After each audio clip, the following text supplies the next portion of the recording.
상당히 좀 어색한가 봐요. 집에서 자주 안 하는가.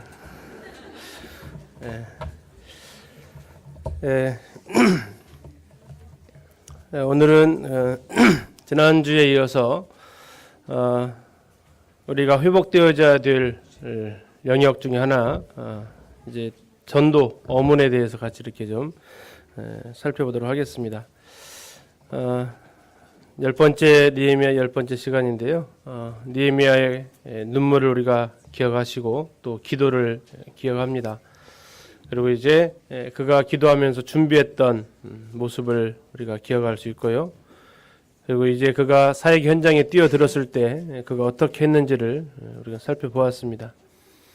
그리고 이제 함께 성벽을 건축하기 위해서 52일간의 시간 동안 여러 손길들의 연합을 통해서 성벽이 건축되어진 이런 모습을 보았습니다. 그들이 52일간에 걸쳐서 무엇을 그러면 회복시켰느냐?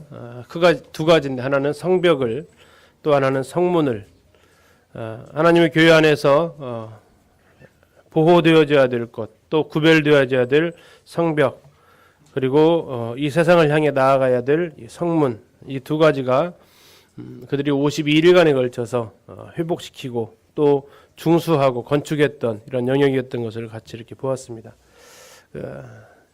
그리고 이제 느헤미야 당시에 예루살렘 성에 10개의 성문이 있었는데, 그중에 제일 첫 번째로 건축되어지고 수리되어졌던 것이 양문이었음을 보면서 예배가 우리가 회복되어야 될 것을 같이 이렇게 보았고요.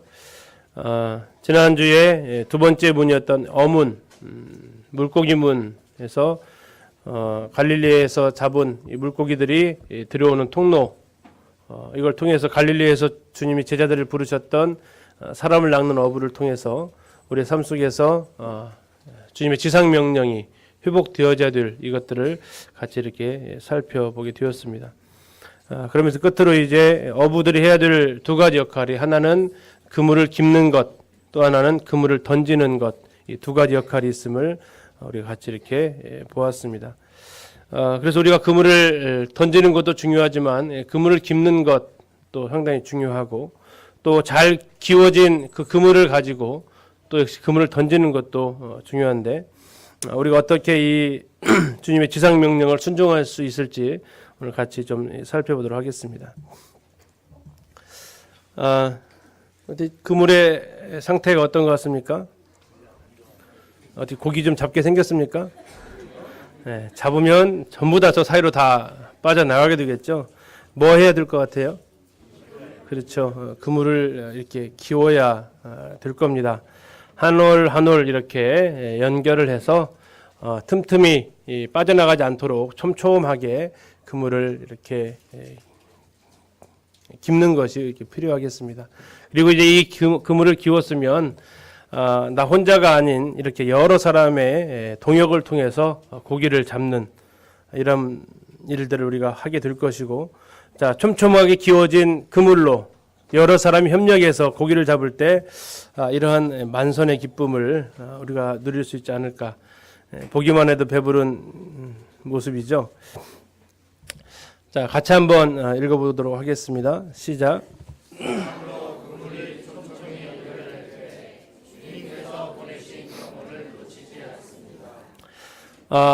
그물을 깁는다는 것이 뭘까요? 그물을 던진다라는 것은 어쩌면 전도하는 것이 맞죠.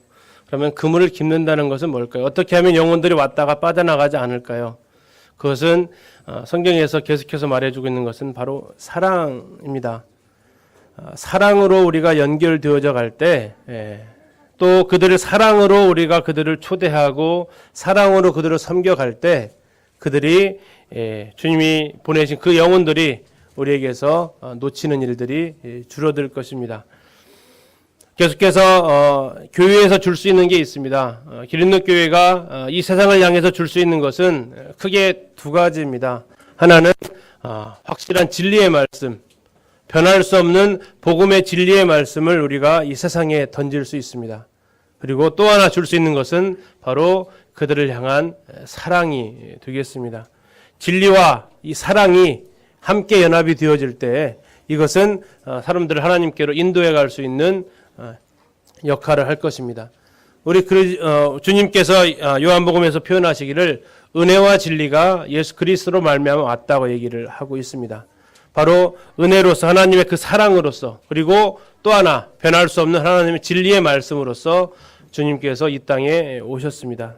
또한 동일하게 우리가 그들에게 전해야 될 것은 세월이 가도 아무리 때가 흘러도 대상이 바뀌어도 변하지 않는 하나님의 말씀입니다. 그리고 그것을 어떻게 전하느냐? 그것은 바로 그들을 향하신 하나님의 사랑으로, 그 사랑을 경험한 우리가 이제 하나님의 사랑으로 영혼들을 다가갈 때, 아니 영혼들을 다가가기 전에 우리가 먼저 우리끼리 서로 사랑하는 것이 더 필요한 것을 보게 됩니다. 그래서 우리가 서로 사랑하는 모습을 보고 나도 그 무리와 함께하고 싶다, 나도 너희들 가운데 함께하고 싶다라는 이러한 이야기들이 그들 가운데서 일어나기를 우리는 소원해 봅니다. 우리가 서로 사랑하고 있을 때 그들은 그 사랑하는 우리 가운데 들어오고 싶어 하는 것입니다. 우리 청년들한테 주일날 오후에 청년 말씀 시간에 청년들에게 너희들이 그리스도인임을 대학교에 들어가서 드러내야 할 것을, 우리들의 입술로 나는 그리스도인이라는 사실을 증거해야 될 것을 이야기를 하고 있습니다. 또 우리 청년들이 감사하게도 그 일들을 잘 하고 있습니다. 계속해서 기도해 주시고, 그러다가 지금 오늘 또 이렇게 대학교에 들어가서 같은 과 학생을 데리고 오는 이런 모습도 볼 수 있었습니다. 네가 행사 있을 때마다 교회를 간다고 하는데 그래도 행사를 잘 참석을 못 하는데 그렇다면 나도 그 교회 한번 가보고 싶다 하는 그런 마음이 일어나서 오늘 이렇게 방문한 그 학생이 있습니다. 이러한 일들이 계속해서 일어나기를 소원해 봅니다. 네가 그렇게 중요한 것이 그렇게 교회라는데 그곳에 나도 한번 가보고 싶다라는 일들이 계속해서 일어났으면 하는 그런 소원도 가져보게 됩니다. 그래서 그들이 왔을 때에 우리가 서로 사랑하는 모습, 또 그들을 사랑으로 대하는 모습이 바로 그들을 붙들어줄 수 있는, 주님 앞으로 인도해 갈 수 있는 모습이라고 생각이 되어집니다. 우리가 하나님을 믿지 않는 사람들을 VIP로 호칭하고 있습니다. 매우 중요한 사람들이라는 의미를 가지고 있습니다. 왜냐하면 이 사람들을 위해서 우리 주님이 오셨기 때문에 그렇습니다. 그 사람들이 중요한 이유는 그 사람들을 위해서 우리 주님이 핏값을 흘리셨기 때문에 그렇습니다. 우리들도 매우 귀한 사람들입니다. 여기 계신 성도님들은 VVIP입니다. 그러나 아직 하나님 알지 못하는 그들도 역시 VIP입니다. 그 사람을 구속하기 위해서 창조주의 핏값이 흘려졌기 때문에 그들이 VIP입니다.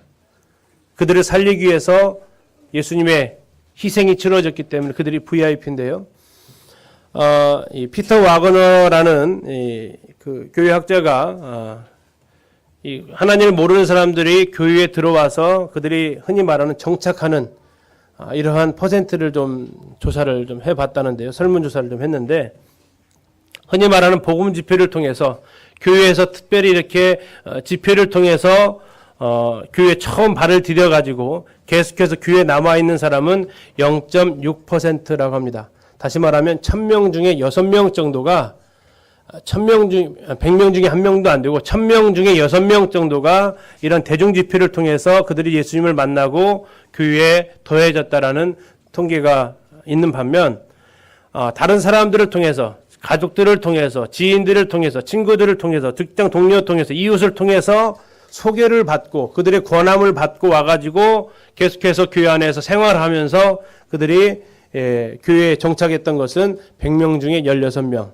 똑같이 퍼센트로 따지면 1000명 중에 160명 정도는 그러한 사귐을 통해서 교회에 더해졌을 때 그들이 교회 안에서 오랫도록 신앙생활을 하고 있는 것을 볼 수 있었다라는 피터 와그너라는 분의 이 통계조사 결과가 있습니다.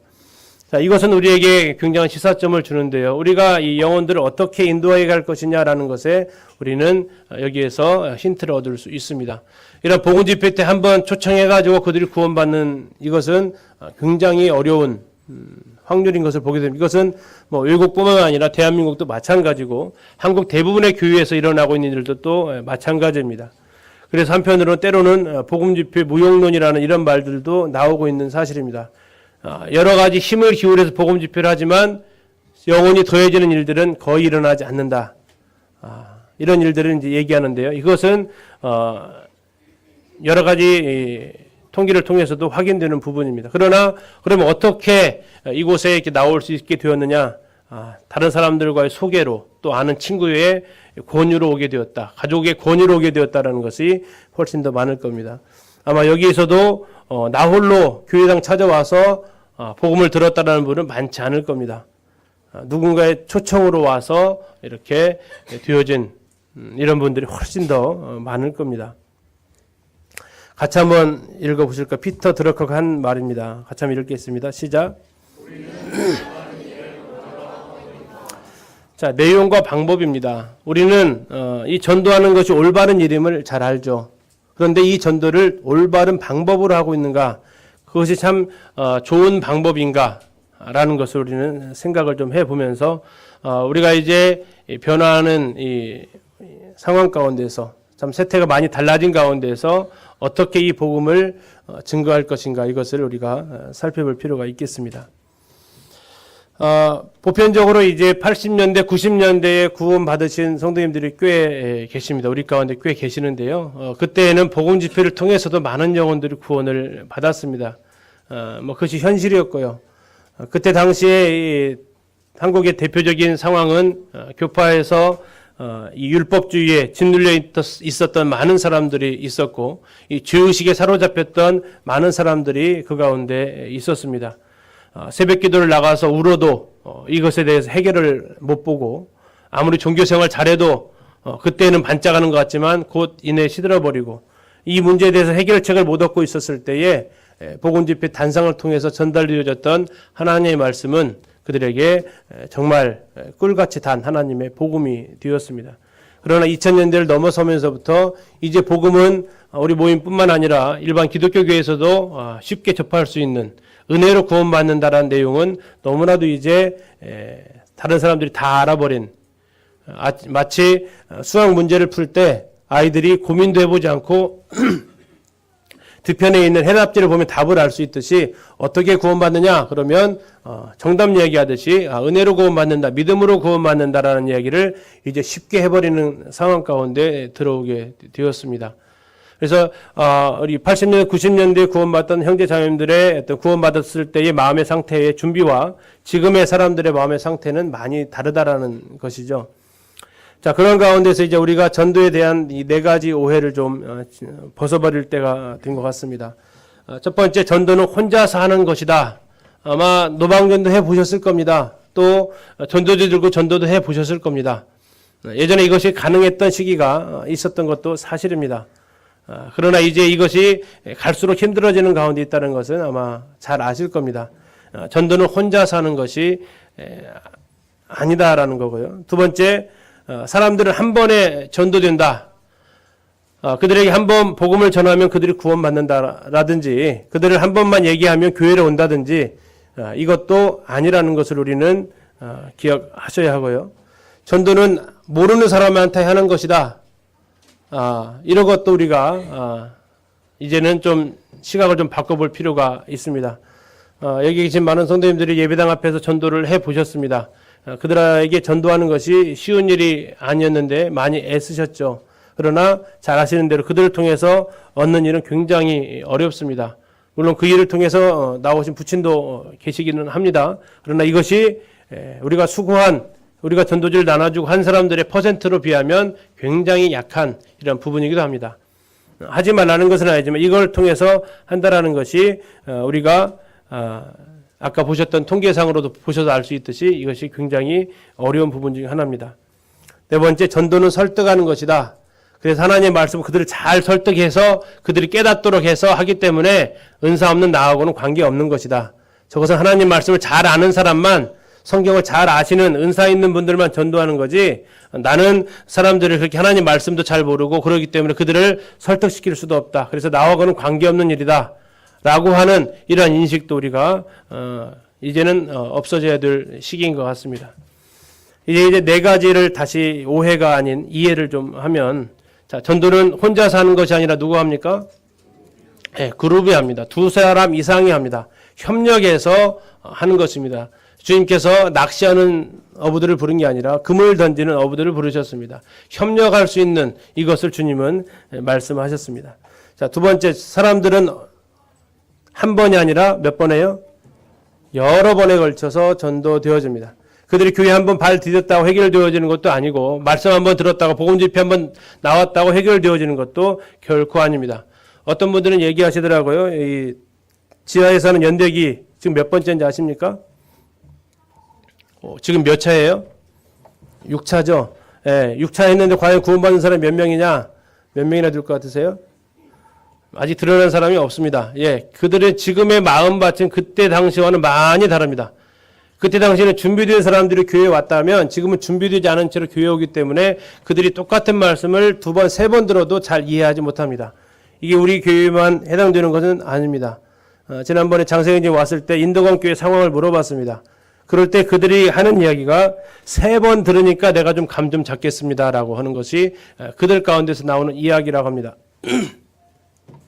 대한민국에서 어쨌든 내노라는 그 설교자가 설교를 하더라도 세 번 정도 듣다 보니까 내가 이제 무슨 말을 하는지 알겠습니다라고 하는 것이 오늘날의 영혼들의 마음밭의 이런 모습이기도 합니다. 그러나 중요한 것은 우리는 전하는 것이지 구원시키는 것은 하나님이 하시는 일이기 때문에 우리는 계속해서 해야 될 책임을 또한 가지고 있죠. 세 번째, 전도는 누구한테 합니까? 관계에 있는 사람에게 합니다. 물론 관계없는 사람에게도 해야 되는 것은 당연한 겁니다. 그러나 중요한 것은 관계에 있는 사람에게 우리가 해나가는 것이 훨씬 더 그들을 하나님께로 인도하기가 수월하다는 것을 확인할 수 있습니다. 자, 마지막, 전도는 설득하는 것으로 하는 게 아니고 뭘로 합니까? 사랑을 실천하는 것으로 그들에게 전도가 되어집니다. 그래서 우리 가운데에서 사랑을 실천할 수 없는 사람은 단 한 명도 없습니다. 영혼들이 왔을 때 웃어주는 것도 사랑을 실천하는 것이고, 그에게 따뜻한 말 한마디 건네는 것부터 또 그에게 먹을 것을 대접하는 것, 이런 것들은 우리가 성경을 몰라도 얼마든지 할 수 있는 영역들입니다. 그가 왔을 때에 교회 안에서 참 포근한 인상을 느낄 수 있도록 해주는 것이 또한 우리가 다 같이 할 수 있는 영역이기도 합니다. 뿐만 아니라 생활 속에서도 우리가 이렇게 사랑을 실천함으로써 이렇게 전도할 수 있다는 것을 우리가 같이 생각할 수 있습니다. 그래서 이번에 말씀드리고자 하는 것 중에 요지는 우리가 전도하는 일에 각 개인이 아닌 우리 성도님들 속해 있는 그 소그룹 차원에서 함께 전도를 하셨으면 하는 것입니다. 첫 번째로 우리가 VIP를 위해서 그들을 위한 기도를 우리가 하고, 두 번째로 이제 그들과 관계를 맺고, 나 혼자 관계 맺는 게 아니라 소그룹 안에 있는 형제 자매님들과 우리 같은 소그룹 지체들과 그 영혼과 관계를 맺는 일을 우리가 해 나가고, 그러면서 이제 그들과 만나서 삶을 나누면서 이렇게 진행을 하다 보면 그 가운데서 점점 리더십이 더 늘어나서 소그룹이 하나 더 이렇게 풍부해 갈 수 있을 것을 기대를 해봅니다. 좀 더 자세히 말씀을 좀 드려보겠습니다. 자, 소그룹 전도 두 가지입니다. 하나는 무엇을 할 것인가, 그리고 또 하나는 어떻게 할 것인가.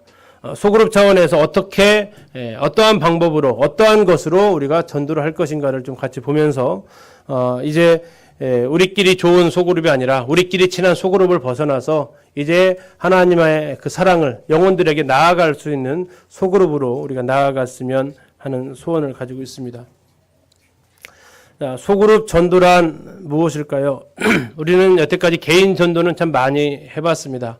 그러나 이제는 방법을 좀 바꿔서 소그룹 차원에서 전도를 해보셨으면 합니다. 여자는 약하지만 누구는 강하다고 합니까? 왜 엄마가 강하죠? 아이 나오면서 막 초능력이 생기시나요? 막 없던 힘이 생기십니까?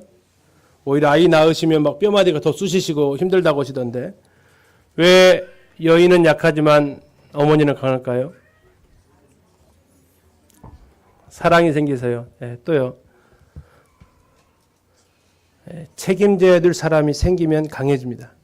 내가 보호해야 될 대상이 생기는 그 순간 우리는 강해집니다. 왜 어머니가 강합니까? 내가 지켜줘야 될 한 생명이 있기 때문에 강해집니다. 우리 성도님들의 신앙이 언제 강해지실까요? 우리 성도님들의 신앙이 언제 성숙해질까요? 그것은 내가 지켜야 될, 내가 돌아봐야 할 한 영혼이 생길 때 그렇습니다. 우리의 신앙이 성숙해지지 않을 때가 있습니다. 그것은 나 혼자 챙겨도 되는 신앙일 때는 성숙해지지 않더라고요. 그러나 내가 돌아봐야 할 영혼이 생기는 그 순간 우리는 강해집니다. 우리가 내 신앙의 모습을 한번 생각해 보십시오. 내가 교회에 와서 돌아볼 영혼들이 있으십니까? 교회에 와서 내가 챙겨야 될 분들이 계십니까? 그분들은 자신의 신앙을 뿐만 아니라 그들을 위해서라도 자신의 모습을 추스릴 수 있습니다. 아이를 키우면서 느끼는 것은 엄마가 음식을 먹지 않으면 아이에게 줄 것이 없다는 거죠. 그래서 입맛이 안 좋아도 먹어야 된다는 거죠. 또 아이를 잉태하는 그 순간 내 몸에 생명이 자라고 있는 그 순간에 우리는 감기가 들어도 약을 먹지 않습니다. 왜 그럽니까? 그 약이 아이에게 영향을 줄 것이기 때문에 그래요. 내가 힘들어도 참을 수 있습니다. 왜요? 지켜야 될 생명이 있기 때문에 그렇습니다. 우리 성도님들의 신앙이 성장할 수 있는 그 길은 내가 지켜야 될, 내가 돌아봐야 할 한 영혼이 있을 때 나는 성장할 수 있습니다. 어느 청년이 이런 얘기를 했다고 들었습니다. 아르바이트를 한대요. 왜 아르바이트를 하냐 했더니 자기가 맡고 있는 주일 학생 중에 구도자에서 나오는 가정이 있는데 구도자 가정에서 나오는 그 아이한테 먹을 거 사주려고 아르바이트를 한대요. 제 마음을, 그 이야기를 듣고 마음이 울렸습니다. 그 대학생이 주어진 용돈이 여의치 않기 때문에, 그러나 자기에게 맡겨진 이 아이는 돌봐야 하기 때문에, 성도 가정도 아니고 구도자 가정에서 나온 이 아이이기 때문에 그 아이를 섬기기 위해서 집회 시간 피해가면서 아르바이트 할 시간을 잡아가지고 그 아이를 섬기기 위해서 아르바이트를 한대요. 내가 지켜야 될, 내가 보호해야 될 한 영혼이 생길 때 그는 강해집니다. 더 이상 그 교사에게 무엇을 말할 필요가 있겠습니까? 우리 성도님들, 내가 지켜야 될, 내가 돌아봐야 할 한 영혼이 있으신가요? 우리가 그들이 있을 때 우리는 강해질 수 있습니다. 그의 생명을 지키기 위해서 내 신앙을 추스릴 수 있습니다. 소그룹이 언제 강해질까요? 소그룹이 언제 더 결속력이 생길까요? 그것은 동일합니다. 소그룹 내에서 돌아봐야 할, 소그룹 내에서 지켜야 할 한 생명을 잉태했을 때입니다. 혹시 소그룹이 그런 일 없겠지만 혹시 찌그락찌그락 하십니까? 소그룹에 불편하십니까? 교제하는데 어감이 어려우십니까? 아마도 그 그룹은 돌아봐야 할 한 영혼이 없을 겁니다. 지켜야 할 한 생명이 없을 겁니다. 소그룹이 건강해질 수 있는 비결은 뭐냐면 그 소그룹 공동체, 소그룹 형제 자매님들이 돌아보고 지켜야 할 한 영혼을 품고 있을 때, 그 소그룹이 그들의 체온으로 한 영혼을 품고 있을 때 그 소그룹은 건강해질 수 있다는 것입니다. 그 한 생명을 지키기 위해서 우리끼리 좀 힘들어도 참아낼 수 있습니다. 지켜야 할 한 영혼이 없다면요, 내 불편함을 그대로 표현할 수 있습니다. 내 어려운 점을 다 드러낼 수 있습니다. 그러나 지켜야 될 한 영혼이 있다면요, 그 영혼 실족할까 봐 그렇게 할 수 없습니다. 마치 내가 감기가 걸려도 이 아이에게 이 약을 먹으면 영향이 안 좋게 갈까 봐 못 드실 겁니다. 우리 가운데 4분의 임신한 분들이 계시죠? 어제 들어보니까 한 분이 더 추가가 되셨더라고요. 우리 오영민 자매님이. 예. 아, 모르셨습니까? 예. 예. 축하드립니다. 예. 그러나 이제 고생길이 열렸습니다. 그죠? 예. 먹고 싶은 거 마음대로 못 먹을 거예요. 그죠? 아파도 약을 못 먹을 겁니다. 약 드실래요? 예. 오영민 자매님, 아프면 약 드실래요? 못 먹겠죠? 예. 그죠? 죄송합니다. 얼굴이 빨개지셨어요. 혹시 약 먹는 거 보면 어떻게 하실래요? 더 사다 주실래요? 말리실래요? 말려야죠. 말려야죠. 왜요? 그 한 생명 지켜야 되잖아요. 우리 소그룹 가운데 지켜야 될 한 생명을 가지고 있냐 이겁니다. 우리 소그룹에서 돌아봐야 할 한 생명을 가지고 있냐 이거예요. 그때 소그룹은 튼튼해집니다. 흔히 말하는 모성 보호 본능이 깨어납니다. 하나님이 주신 생명 보호 본능이 깨어납니다. 근데 가끔 듣는 얘기는 소그룹 가운데 이 VIP가 들어오면 불편하다. 소그룹 교제 가운데 VIP가 참석하면 어색하다. 맞습니다. 어색합니다. 불편합니다. 그래서 자매님들 뭐 하십니까? 입덧하잖아요. 왜 입덧하시죠? 내 평상시 호르몬하고 아이가 내뱉는 호르몬이 서로 충돌합니다. 그래서 입덧하시잖아요. 불편하니까 지워버리실 거예요? 아니잖아요. 불편하니까 그들을 갖다가 내 방식대로 하실 겁니까? 아니잖아요. 그 아이에게 맞추잖아요. 우리도 마찬가지입니다. 불편합니다. 우리끼리 있을 때보다 불편하죠. 편하겠습니까? 아닙니다. 그들 눈치를 봐야 돼요. 아까 말씀드린 대로 오늘 한 명의 대학생이 초대되어져서 왔습니다. 9시 5분 뒤니까 오더라고요. 좀 얼굴이 뜨뜻해졌습니다. 10분 넘어서 도착하는 성도들의 모습을 보면서 그가 어떻게 생각할까 생각하니까 얼굴이 좀 뜨뜻해지더라고요. 그렇죠? 그렇게 불편한 겁니다. 우리끼리 있을 때는 그냥 눈 감아줄 수 있는 것들이 그들이 와 앉아 있으면 우리 행동의 매무새를 다시 한번 고쳐다듬게 됩니다. 불편해요. 입덧한다고 생각하세요. 입덧한다고 생각하시면서 내 안에서 생명이 잉태하고 있구나라고 생각하십시오. 그러면 견딜 수 있습니다. 그들이 구원받는 그 기쁨을 생각하시면서 그 기간들을 이겨내셔야 되는 것입니다. 그러면 곧 머지않아 불러오는 배를 볼 수 있잖아요. 곧 머지않아 출산하는 그 기쁨을 우리가 맞이할 수 있잖아요. 이것이 바로 우리가 소그룹을 튼튼하게 갈 수 있는 비결입니다. 소그룹 전도란 농사 짓는 것과 같다라고 이렇게 표현을 합니다. 이것은 일련의 과정이 있다는 얘기죠. 농사 지으시면 잘 알죠? 제일 처음에 뭐 하십니까? 농사 짓기 전에 뭐 하세요? 그렇죠. 씨 뿌리신다는 분은 농사를 안 지어보신 분이고, 논을 간다는 분들은 농사를 지어보신 분 같아요. 그렇죠. 논부터 가셔야죠. 밭갈이부터 하시는 거죠. 씨 뿌리기 전에. 그 다음에 뭐 합니까? 씨앗을 뿌리고요. 그리고요. 또 이제 싹이 날 수 있도록 물을 주고요. 또 거름을 주고 싹이 나면 또 솎아내기도 하고요. 이렇게 과정을 거칩니다. 얼마나 걸리죠? 작물에 따라 다르겠지만 몇 개월 이상은 보통 걸립니다. 그죠? 이 과정이 있다는 거예요. 한 영혼이 교회 안에서 더해져서 그가 회심하는 그간까지는 과정이 있습니다. 때로는 정말 대기만성도 있어요. 3년, 5년, 10년 걸리는 분도 계세요. 그럴 때는 어떻게 생각하세요? 딱 큰 그릇 들란가 보다 생각하시면서 좀 참아야죠. 큰 힘을 들려고 하니까 뜸을 들이는 거죠. 또 빨리 구원받으면요. 작은 인물이 아니라 많이 준비되었구나 생각하시면 됩니다. 과정이 필요합니다. 어쨌든 그래서 소그룹 전도란 소그룹에서 함께하는 전도를 말하고 있습니다. 어떻게 하냐면요. 이 과정이 7단계로 되어지는데 첫 번째는 이미 관계를 맺고 있는 사람을 찾으시고 새로운 관계를 맺으려고 하지 마시고 우리 주변에 있는 사람들이 충분합니다. 그리고 적어도 10번 정도의 만남을 가지시기 바랍니다. 만나면서 그들하고 싸우면 절대 안 되고 그들에게 섬기면서 좋은 관계를 갖습니다. 그들을 사랑으로 섬깁니다.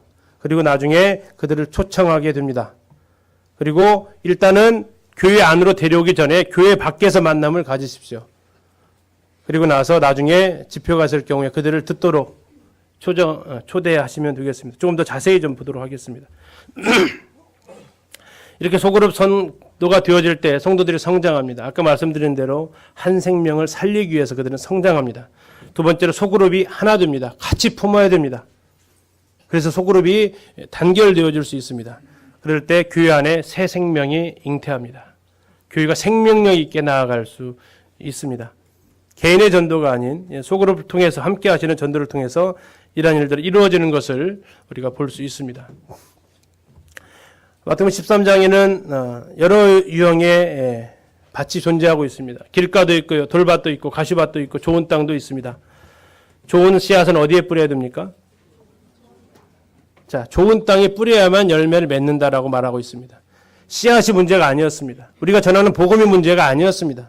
문제는 그들 가운데 길가나 돌밭이나 가시밭이 있는 그대로 교회 안에 더해졌을 때 그들에게 아무리 복음을 뿌려도 관심이 없게 듣거나 졸고 있거나 딴 생각하고 있거나 휴대폰 만지고 있거나 아무 생각 없이 그들이 길가처럼 말씀을 듣기도 하고 들을 때 순간 좋았다가 지나버리면 나가면서 다 잊어버리고 말씀 좋았습니다 하면서 결국 손은 들고 가버리는 이러한 일들, 말씀이 뿌려져서 씨앗을 좀 맺는가 싶더니 이거 교회 다니는 것이 신앙생활하는 너무 힘들어하면서 다시 포기하고 마는 이러한 일들 가운데에서 열매 맺지 못하는 이러한 모습들을 우리는 볼 수 있습니다.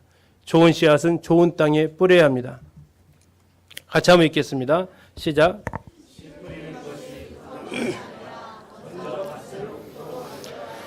자, 아까 말씀드렸습니다. 자, 농사 짓기 전에 제일 먼저 하시는 일이 뭐라고요? 씨 뿌리기가 결코 아닙니다. 씨 뿌리기 전에 반드시 해야 될 일이 밭 가는 겁니다. 밭을 가면서 뭐 합니까? 흙을 뒤집어 엎어야죠. 또요, 돌 같은 거 주워내야죠. 씨앗이 성장하는데 가로막고 있는 것들, 비닐 같은 것들 전부 다 골라내는 것을 우리는 수고롭게 생각해서는 안 됩니다. 그렇지 않으면 정말 수고롭게 뿌려진 씨앗이 열매 맺지 못합니다. 이것을 하나님께서도 잘 아셨습니다. 자, 너희 묵은 땅을 뭐 하라고요? 기경하라고 하십니다. 너희 묵은 땅을 기경하라. 밭을 갈아라 하십니다. 그때 하나님께서 비처럼 우리에게 내리실 때 그 땅이 밭을 가른 땅과 갈지 않은 땅은 비를 흡수하는 것이 다르다는 얘기죠. 갈려진 땅, 갈아엎어진 땅은 하나님의 은혜에 비를 주실 때 그것을 흡수할 수 있습니다. 그러나 갈아엎어 놓지 않은 그 땅은 비가 내려도 흘러갈 뿐입니다. 중요한 것은 우리가 씨 뿌리는 것이 급한 게 아니라 사람들을 옥토로 만드는데, 그러면 사람들의 밭을 어떻게 옥토로 만드느냐, 이것이 우리에게 이제 중요한 것이 되겠습니다. 뭐 하고 있는 것 같아요? 외국에 가서 진료하고 있죠. 왜 이렇게 하고 있을까요? 이거 한다고 구원받는 일이 일어날까요? 안 일어납니다. 근데 대신 무엇을 하고 있는 것 같아요? 그렇죠. 옥토 만드는 작업하는 거예요. 옥토 만드는 작업을 하는 겁니다. 밭갈이 하는 거예요. 사도 바울이 이렇게 얘기합니다. 고린도 9장 22절 23절에서 내가 여러 사람에게 여러 모습이 된 것은 아무쪼록 몇 사람이라도 구원하고자 함이니 내가 복음을 위하여 모든 것을 행함은 복음에 참여하고자 함이라. 우리는 각 사람에게 정말 그들이 구원받게 할 수 있다면 여러 가지 모습, 여러 가지 형태로 그들에게 행해야 될 것을 이야기하고 있습니다. 그럴 때 그들의 마음밭이 갈아지는 거죠. 제가 아이들에게 복음을 전하는 데 있어서 제일 먼저 하는 일이 혹시 뭐일 것 같으세요? 제가 아이들에게 복음 전하는데 제일 먼저 하는 것은 저를 좋아하게 만드는 일을 합니다. 아이들이 저 좋아하게 생겼어요? 안 생겼어요? 좋아하게 생겼어요? 네, 감사합니다. 네, 애들은 좋아하는 것을 알거든요. 이거 해주면 좋아한다는 걸 압니다. 그래서 일주일 동안 수업 안 하고 놀아주면요, 굉장히 좋아합니다. 물론 이제 다 노는 건 아닌데 그 아이들을 하면서 그 아이들을 알아가는 활동들을 하면서 좋게 만듭니다. 그래서 이번에 학부모 총회가 있었는데 한 어머니 오셔서 그런 얘기를 하는 거예요. 한 아이가 한 선생님한테 3년을 배웠대요. 3년. 그래서 그 선생님의 광팬이라고 이렇게 했는데, 이 아이가 이제 저를 좋아하게 된 거죠. 그러면서 이제 엄마가 심각하게 물어봤대. 야, 너 벌써 그 3년 동안 선생님 잊어버렸냐? 그러면 아이가 주춤하더래요. 그래서 놀랬대요. 아니, 엄마 안 잊었어. 이렇게 나올 줄 알았는데 야가 주춤하더래요. 저는 내심 웃었습니다. 잘 됐다, 됐다. 좋아하지 않으면 말을 해도 듣지 않습니다. 그래서 3월, 4월간 계속해서 하는 것은 애들 밭갈이 과정을 합니다. 어떻게 해요? 저를 좋아하게 만드는 과정을 합니다. 제가 말하는 것은 어쨌든 믿게 만듭니다. 약속을 지키면 믿게 돼요. 한 말은 반드시 지켜줍니다. 이게 뭐 하는 거냐면 이게 밭갈이 하는 과정입니다. 자, 소그룹 전도는 이 5가지 사이클을 가지고 운영이 됩니다. 이것은 죄송합니다. 제가 연구한 게 아니고 이 소그룹을 전도하는 것들을 연구한 기관이 있습니다. 그곳에 가서 도움을 좀 얻었습니다. 이것을 가지고 같이 혹시 공부하고 싶은 소그룹 있으시면 제가 그 교재를 추천을 해드리도록 하겠습니다. 자, 1단계가 뭡니까? 써있는 1단계 뭐죠? 네, 기도입니다. 우리가 제일 먼저 할 것은 그들을 사랑함으로 기도하는 것에서 출발을 합니다. 아까 떨어진 괴물 깁는 게 뭐였습니까? 사랑이었습니다. 우리가 왜 영혼들을 전도하려고 합니까? 그들을 사랑하기 때문에 그들을 사랑하는 마음을 달라고 하시면서 기도하십시오. 우리 각 개인이 해야 되고 소그룹 해야 되고 교회가 이 일에 함께 해야 됩니다. 두 번째는 먼저 섬김입니다. 섬김. VIP를 섬기는 것입니다. 지속적으로 섬기십시오. 교회 나오라는 말 하지 말고 만나십시오. 그리고 그들을 사랑하고 그들을 도우십시오. 그들과 같은 점, 공통점이 있으면 그것을 이용해서 그들을 섬겨 나가시면 좋겠습니다. 단 이때 제일 주의하실 것은 교회 한번 나와봐. 이 이야기는 하시지 말라는 겁니다. 그러면 그쪽에서 생각하기를 불순한 의도로 나를 접근했군. 이런 것을 생각할 수 있습니다. 그러니까 조심하시기를 바라고요. 세 번째, 관계를 세우십시오. 혼자 관계를 세워나가는 게 아니라 이제는 소그룹에 그분을 소개하고 그분과 함께 만나고 그분을 찾아가고 그분과의 관계를 1대1의 관계가 아닌 나와 소그룹과의 관계로 연결해 나가시면 좋겠습니다. 그리고 네 번째, 그들을 초청을 하시는데요. 소그룹계 야유회를 가실 때 초청을 해서 가시고 체육대회가 있을 때 금년에 5월 1일 날 3년 만에 교회 야유회를 합니다. 야유회를 하는데 그때 뭐 초청하실 수도 있겠죠. 또 지금 뭐 배구 모임 이렇게 하고 계시는데 그때 영혼들이 좀 나와서 교제하고 있는데 그런 기회 초청도 하시고 이렇게 성도들이 있는 그곳에 소그룹이 있거나 교회 성도들이 있는 그곳에 이렇게 초청을 해서 그들과 만남을 가지시기 바랍니다. 그리고 이제 그를 교회로 인도하는 특별히 다양한 행사, 복음 집회가 있을 경우에 그들을 인도하는 이런 활동들을 할 수 있습니다. 좀 더 구체적으로 좀 보겠습니다. 첫 번째는 VIP를 위해서 함께 기도하시기 바랍니다. 기도 카드를 작성하세요. 기도하면서 내가 전도해야 될 필요를 느끼고 있는 사람 명단 7명만 한번 작성을 한번 해 보십시오.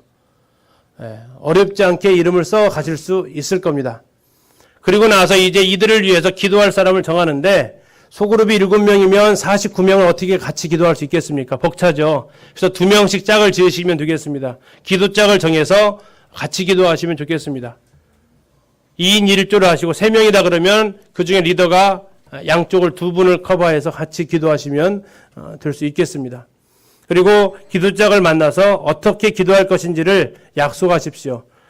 구체적으로 내가 언제 어디에서 몇 분간 기도하겠습니다라고 얘기하고 서로 카톡을 연결하든지 해서 우리가 그들을 위해서 기도할 시간입니다. 그래서 알려서 같이 그들을 위해서 기도하십시오. 그리고 이제 교회로 그들을 초청하기 전에는 복음 집회나 이런 가운데 초청하기 전에는 1, 2주 정도 집중적으로 그들을 위해서 기도하는 시간을 가지시기 바랍니다. 예를 들어서 기도 이렇게 할 수 있겠죠. 그들에게 예수님을 믿는 마음을 주세요. 예수님을 믿지 못하게 하는 장애물을 제거해 주십시오. 삶에서 예수님을 믿어야 하겠다는 이런 경험을 그가 할 수 있도록 해 주십시오라고 그렇게 영혼들을 위해서 기도합니다. 또 하나는 그들의 이름을 눈에 잘 띄는 곳에 놓고 기도하시면 좋습니다. 소그룹 모임 장소가 있으면 그쪽에 한쪽 벽면을 구성해서 우리 소그룹이 품고 있는 영혼들, 우리 소그룹이 품고 있는 생명들 해서 그들의 이름을 써놓고 같이 기도하는 이러한 공간을 만드셔도 좋고요. 집에 자주 보는 곳에 요절 말씀 붙여놓으셨 분 계시다면 그 옆에 그 영혼의 이름을 붙여놓고 이제 그 장면을 볼 때마다 한마디 기도, 한마디의 기도라도 주님 이 영혼을 예수님 믿게 해주십시오라고 그 이름을 볼 때마다 냉장고 문에다가 붙여놓으시든지 내가 눈에 자주 띄는 곳에 책상 앞에 붙여놓든지 해서 그들의 이름을 볼 수 있도록 하시고요. 또 어느 교회는 이렇게 한다고 하더라고요. 그 지금 의자에 앉아 계시죠? 그 의자에 앉아보면 이렇게 모서리가 이렇게 턱이 진 데가 있습니다. 거기에다가 이름을 써 붙여놓는 분들도 계시대요. 우리는 지금 그 앞에가 다 깨끗하죠? 거기에다가 이름을 써놓고 거기에다가 그분을 위해서 기도할 제목을 써놓으면 그 자리에 앉는 분은 그분을 위해서 기도할 때 한 번씩 기도하시라는 겁니다. 내가 딱 앉았을 때 그 사람 이름을 놓고 이게 누군지는 모르지만 누구의 소개로 온 그 사람, 주님 이 영혼이 나중에 복음 집회 때 이 자리에 앉을 수 있게 해 주십시오. 그리고 진짜로 초대해서 오면 우리가 당신을 위해서 3개월, 5개월 동안 기도했습니다. 그 자리로 초대를 해보는 것도 좋겠죠. 중요한 것은 우리가 구원받는다는 그 역사는 성령에 의해서만 이루어진다는 것을 믿습니다. 그래서 정말 성령께서 사역할 수 있도록 그들을 주님 앞에 아뢰는 것입니다. 이게 첫 번째로 우리가 나아가는 기도입니다. 두 번째, 이제 기도하고 가만히 앉아있는 게 아니라 이제 섬기는 과정입니다. 나의 VIP를 정해서 이제 관계를 세워나가는 과정인데요. 아까 말씀드렸다시피 옥토 만드는 과정입니다. 이제 7명씩 정했으면 그 7명을 다 돌아본다는 것은 사실상 불가능합니다. 그런데 기도하다 보면 주님께서 그 중에서 명단을 추려 주실 겁니다. 이번에 금년에 네가 돌아봐야 될 한두 명, 두세 명의 명단을 주님께서 부담을 주실 거예요. 그러면 이제 그 7명에서 다시 압축해 갑니다. 두세 명으로. 기도 짝이 만났기 때문에 이제 4명 정도 되겠죠. 그들을 위해서 이제 더 기도해 가시는 겁니다. 그러면서 일주일에 한 명과 1시간 이상 함께 시간을 보내는 거죠. 그게 무슨 운동입니까? 네, 111 운동입니다. 일주일에 한 명과 1시간 이상 시간 보내기. 하루는 너무 벅차죠. 일주일에 내가 전도할 VIP 그 한 명과 1시간 동안 시간을 보내는 겁니다. 커피숍에 가서 하시든지 집에 찾아가시든지 집으로 오라고 하시든지 어쨌든 그들과 만나서 함께 하는 시간을 가지시기 바랍니다. 다시 정리하면 아까 7명의 기도 명단을 확보를 해보시라고 했습니다. 두 번째, 그들 중에서 기도하면서 두세 명이 주님께서 부담을 주실 거고요. 이제 그들을 한 명씩 찾아가서 만나서 보십시오. 그러면 그 영혼들이 준비되어져 있는 또 그런 만남을 기뻐하는 그런 영혼들을 주님께서 보여주실 겁니다. 그들과 이제 만나서 생활 속에서 일어났던 이야기들을 이렇게 하시면서 편하게 얘기하시면서 접촉점을 찾고 그들과 대화의 소재를 찾아갈 수 있겠습니다. 그리고 그들과 함께 만나시면서 그들을 섬기고 작은 선물, 작은 친절로 그들에게 감동을 주시는 것이 필요하겠습니다. 이것이 옥토 만드는 과정이 되겠습니다. 세 번째, 함께 관계를 세워나가는 과정입니다. 지금까지는 누구랑 만났습니까? 나하고 만났습니다. 1대1로 만났습니다. 여기에서 교회로 데려오시면 거의 실패합니다. 좀 참으시죠. 아직 뜸이 덜 들었습니다. 뜸이 덜 들 때 가스불 꺼버리면 3층밥 먹죠. 중요한 것은 서두르지 마십시오. 1대1로 나와의 관계가 이루어져 있다면 이제 좀 편하게 얘기를 주고받을 수 있다면 이제 그 가운데에서 소그룹 기도짝과 함께 만난 그분을 찾아가서 함께 만나는 겁니다. 소그룹 안에 그분들의 공통점을 가진 친구가 있을 수 있습니다. 같은 학교를 나왔다든지 같은 동네를 산다든지 나이가 비슷하다든지 자녀가 비슷하다든지 뭐 이런 거 상황을 해서 공통점을 찾아서 그분들과 같이 가서 만나십시오. 그리고 이제 기도자하고 만나서 어떻게 그들을 구체적으로 섬길지를 나누는 것이 되겠습니다. 과정을 다시 요약을 하면 첫 번째, 이제는 누구랑 만납니까? 기도짝하고 만납니다. 왜? 기도짝은 알고 있어요. 이 사람에 대해서 같이 기도를 해왔기 때문에. 내가 홍길동이라는 사람을 기도를 했는데 이제 그 사람과 만나면 내 기도짝과 데려가서 2대1로 만나는 겁니다. 그 다음에 그 만남이 되어서 또 다음에 시간을 두면 이제 누구랑 만납니까? 소그룹 리더와 함께 만납니다. 우리 교회 안에 소그룹에 들어왔을 때 결국 이 리더와 함께 돌아봐야 되기 때문에 리더랑 함께 만나고요. 또 이번에는 돌아가면서 우리 그룹에 있는 다른 자매님, 다른 형제님들과 함께 돌아가면서 또 만납니다. 또 우리 그룹에 있지 않더라도 우리 그룹에 없더라도 이분과 연결 지을 수 있는 성도님들 계시면 우리 만날 건데 이분을 와서 함께 만나시면 좋겠습니다라고 그 공통 분모가 있는 성도님과 함께 만납니다. 그렇게 해서 어느 정도 관계가 무르익어가면 소그룹 코치와 만납니다. 우리 장로들과 함께 만나는 시간을 갖게 해주시는 것이 또 필요합니다. 우리 기원 형제님들은 우리 이소원 형제님이 코치를 하고 계시고 우리 기원 자매님들은 김선재님 코치하고 계십니다. 우리 청년들은 제가 하고 있고요. 코치와 함께 만나서 교회에 왔을 때 교회 책임자와 함께 얼굴을 알고 지내면 그들이 훨씬 더 빨리 적응할 수 있기 때문에 그렇습니다. 그리고 그들을 함께 여러 가지 체험할 수 있는 곳에 그들을 초대하십시오. 나들이에 우리끼리만 가지 마시고 이제는 우리 주일학교에서 자주 하고 있는 짝꿍 초청잔치 가십시오. 부부동반만 해서 가시는 것도 굉장히 중요하지만 그것 좀 두 번 하시면 한 번 정도는 친구랑 내 기도짝과 함께 그런 시간을 가지시고, 그런데 그 기도짝이 이미 소그룹 안에서는 뭐 하고 있어요? 한 번 정도 얼굴을 마주친 사람이 적어도 몇 명은 있어야 되는 거죠. 밥원으로 바로 가게 되면 굉장히 어색해집니다. 과정이 있습니다. 과정을 잘 지켜주셔서 해주시면 그분들이 훨씬 더 적응하는데 쉽다는 것입니다. 아까 말씀드린 대로 이 방법은 제가 개발한 방법이 아니고 소그룹에서 전도를 하고 있는 이 기관에서 했던 방법이고, 실제로 실천했던 교회들이 이런 부분에서 또 사역했던 이런 일들이 또 사례가 보고되어지고 있습니다. 이건 사람들의 마음을 여는 과정이기 때문에 우리가 이런 부분들의 지혜를 얻을 수 있을 것 같습니다. 네 번째, 이번에 이제 공동체로 초청하는 관계가 되겠습니다. 이제 성도들이 많이 있는 곳에 오는 거죠. 그런데 내가 인도한 한 사람만 알고 있다 그러면 굉장히 뻘쭘해집니다. 그런데 이미 내가 교회 오기 전에 적어도 몇 명의 사람은 알고 있으라고요? 써 있어요. 몇 명 정도는 알고 있으라고요? 5명 이상 알고 있으면요, 굉장히 적응하는데 빠르고 편합니다. 교회 안에서 만난 5명이 아니라 교회 밖에서 같이 식사하고 같이 이야기하면서 만났던 5명이 교회 안에 들어왔더니 그들이 역시 있더라. 이건 그들에게 상당한 심적 안정감을 주게 되어져 있습니다. 그래서 나 혼자 아는 사람을 데려오게 되면 내가 계속해서 챙겨줘야 되지만, 우리 그룹이 아는 사람이 오면 그룹이 챙겨주기 때문에 내가 가지게 되는 심적인 부담도 많이 줄 수밖에 없고요. 자, 그들이 왔을 때 이제 어떻게 하셔야 됩니까? 나머지 분들은 어떻게 하셔야 돼요? 대통령 왔다가 생각하시고 모십시오, 그냥. 쉽게 해서 대통령 오셨다 생각하고 모시면 됩니다. 어디 앉든 말든 상관없는 게 아니라, 이거 오셨냐고 하면서 자리도 안내하시고, 그래서 그분들이 최대한 대로 마음의 편안함. 근데 이제 가끔은 잘 보셔야 될 것이, 과도한 친절을 힘들어 하시는 분들도 물론 있어요. 그것은 이제 인도하시면 잘 아시는데, 대부분 과도한 친절을 왜 힘들어 하냐면, 뭔 속셈이 있구나라고 생각하기 때문에 힘들어 합니다. 그것을 어디서 풀어줘야 되냐면, 교회 밖에서 풀어주시고 오셔야 돼요. 원래 이 사람들은 친절한 사람이야. 5명을 만나봤더니 이 사람들 친절해.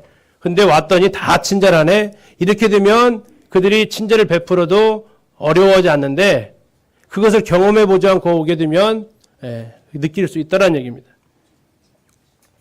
그리고 이제 그들을 소그룹 초청잔치에 초대하고 그런 시간을 가지십시오. 중요한 것은 모든 눈높이를 그들의 수준에 맞춰주는 거고, 또 그들을 섬기기 위한 활동을 해야 되는 거고, 그들을 배려하는 것을 합니다. 자, 이것은 앞에서 말씀드렸습니다. 내 안에 생명이 잉태하고 있습니다. 우리 소그룹이 이 한 생명을 낳으려고 해요. 그러면 모든 사이클을 이 아이에게 맞추는 것이 엄마의 역할입니다. 소그룹이 왜 이런 일들을 해야 되냐면, 이 영혼이 구원받게 하기 위해서 예수 그리스도는 자신의 목숨까지도 내어주셨다는 얘기예요. 그 생명을 우리 소그룹 안에 잉태할 수 있는 힘을 주셨다라는 거예요. 그렇다면 이제 그들을 출생시키기 위해서 우리가 그들을 위한 모든 환경을 만들어가는 거죠. 먹을 것도 안 먹으면서, 안 먹을 것도 먹으면서, 불편해도 입덧 한다고 생각하시고 그들을 최대한 대로 섬겨주는 것이 중요한 부분이 되겠습니다. 특별히 생각하면서 라본을 보시면, 우리 복음집회 때 식사 정말 훌륭하죠. 우리 자매들 잘하십니다. 좀 환경을 좀 바꿔봤으면 합니다. 이 자매들 계시기 때문에 좀 제안을 드리는 것이, 이제 영혼들은 될 수 있으면 6층에 식사를 하지 않게 하셨으면 좋겠다라는 생각을 좀 합니다. 너무 시끄러워요. 5층 조용한 곳에서 의자에 앉으셔서 음악도 좀 잔잔하게 틀어놓고, 그분들이 정말 초대되어 온 느낌을 받게, 부족하면 5층 학생부실이라도 좀 더 개방을 해서 정말 영혼들을 데려오신 분하고 그분하고 이렇게 이야기하면서 조용한 가운데 식사할 수 있게, 가가지고 타먹는 게 아니라 타진 접시를 갖다 놓고 그분들이 와서 이렇게 식사할 수 있는 공간, 아, 내가 초대되었구나. 아, 내가 중요하게 여김을 받고 있구나. 음식 맛은 굉장히 좋습니다. 근데 이제는 보기 좋은 떡이 맛도 좋다고 그들을 좀 더 정말 VIP처럼 좀 접대를 하면 어떨까 하는 생각을 좀 제안을 해봅니다. 성도님들은 좀 불편하시더라도 6층에서 그냥 그 밥상에서 앉아서 드시고 영혼을 인도하신 분은 그 영혼을 섬기기 위해서 5층 카페라든지 5층 이쪽 공간을 이용해서 정말 그분이 좀 이야기하면서 조용하게 교제하면서 식사할 수 있는 이런 분위기를 좀 만들어 드리면 어떨까? 금년에 이제 복음 집회가 11월 달에 있는데요. 그런 식으로 그들을 식사에 이렇게 집회 때 초청을 하면 어떨까 하는 이런 생각을 또 가져봅니다. 또 하나 그러한 소그룹 초청 잔치를 할 경우에는 다른 소그룹과 협력하는 특별히 이제 아이를 가지신 우리 자매님들은 굉장히 하기 힘들다고 하십니다. 뭐 잘 아실 겁니다. 그럴 때는 다른 그룹에서 그 아이를 봐주는 역할도 해줄 수도 있고 또 아이를 섬기는데 음식을 필요하다. 음식을 속으로 만들어야 된다 그러면 그룹에서 가서 음식 만드는 걸 도와줄 수 있고 이렇게 해서 그들을 이렇게 초청할 수 있는 지금 말씀드린 것은 한두 달 사이에 되는 일이 아닌 것을 아실 수 있습니다. 그렇죠?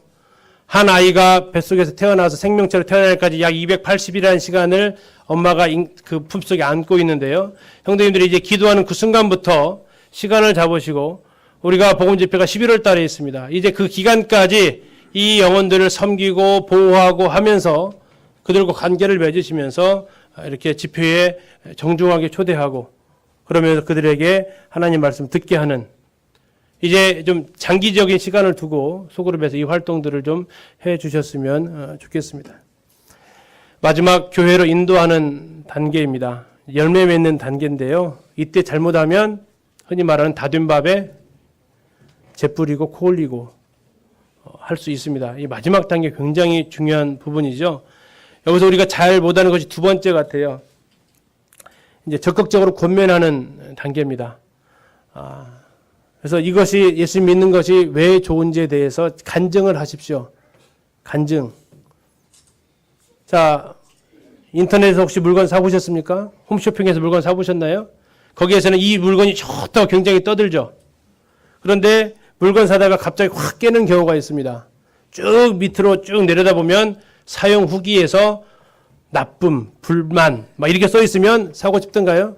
에이, 아닙니다. 아무리 광고 잘해도 써본 사람이 아니라고 하면 뭐예요? 아닌 거죠. 안 쓰는 거죠. 써본 사람이 이거 좋아요. 강추, 흔히 말하는 강력 추천 뜨면 사고에 드는 겁니다.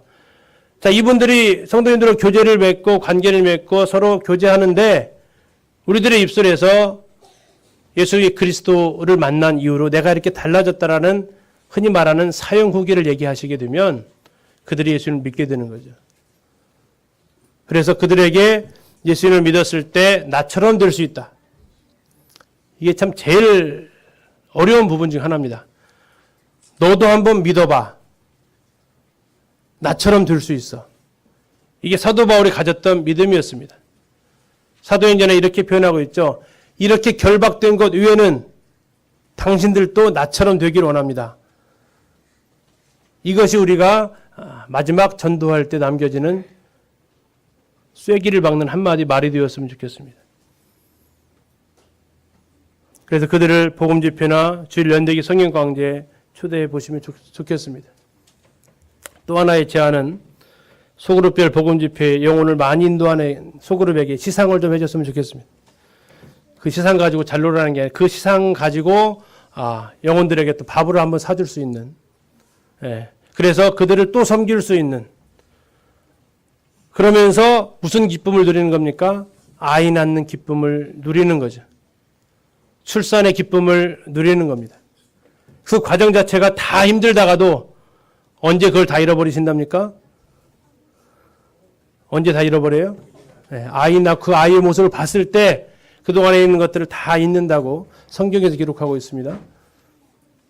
그 영혼들이 교회에 더해지고 그들이 나왔을 때에 그 기쁨을 그들과 함께 모여서 식사하면서 교제할 수 있도록 교회가 이렇게 해주는 것도 좋지 않을까 하는 생각도 해봅니다. 아무튼 오늘 이제 이 어문을 통해서 영혼들을 주님 앞에 인도하는 개인이 아닌 소그룹 차원에서 인도하는 것들에 대해서 같이 보았습니다. 그들을 저 그림처럼 정말 어린 새싹을 두 손을 모아서 기도하는 마음으로 이제 매 품에 품으십시오. 임신이다라는 그 소식을 들었던 것처럼 내 속에, 우리 소그룹 속에 한 영혼의 생명을 품으십시오. 그리고 그 영혼을 위해서 이제 기도하십시오.